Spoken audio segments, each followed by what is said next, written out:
Hello student, स्वागत है आप सभी का यूनिक लेक्चर के इस नए वीडियो पर। मेरा नाम है मोहित पांडे। स्टूडेंट्स, हम लोग इस वीडियो में सौर मंडल के बारे में समझेंगे कि सौर मंडल की उत्पत्ति कैसे हुई थी और हमारे पृथ्वी की उत्पत्ति कैसे हुई थी, ग्रह और उपग्रह कैसे बने थे।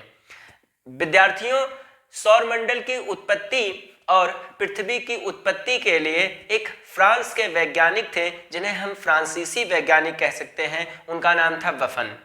उन्होंने सन 1745 में बताया कि एक पुच्छल तारा, मतलब विशालकाय पुच्छल तारा था, जो कि बहुत बड़ा पुच्छल तारा था, वो आकर हमारे सूर्य से टकराया और वहां पर एक बहुत ही भयंकर टक्कर हुई।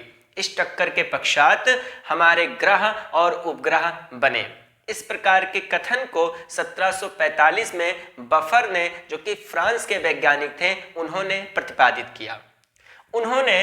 उन्होंने बाद में जो वायुमंडल है, अर्थात जो सौर मंडल के बाहर का जो पूरा क्षेत्र है, उसके अध्ययन के लिए वायेजर 1 और वायेजर 2 नाम के अंतरिक्ष यान को भेजा उनके अध्ययन के लिए।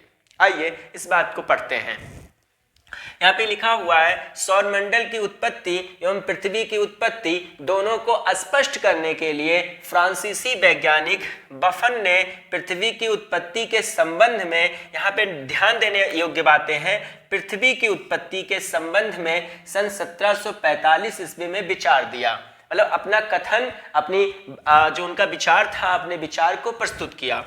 उन्होंने बताया, यहाँ पर आप हेडिंग लगा के नोट भी कर सकते हैं। बफन के अनुसार उन्होंने कहा कि एक विशालकाय पुच्छल तारा, जिसे हम कॉमेट बोलते हैं, सूर्य के समीप आया। योम दोनों में भयंकर टक्कर हुई, बहुत अत्यधिक टक्कर हुई थी, भयंकर टक्कर हुई, और जिसके फलस्वरूप ग्रह और उपग्रह की रचना हुई। मतलब जब जो पुच्छल तारा था, उस पुच्छल तारे और सूर्य के बीच में जब भयंकर टक्कर हुई, तो इसी के फलस्वरूप हमारे ग्रह और उपग्रह की रचना हुई, अर्थात हमारे ग्रह और उपग्रह बने।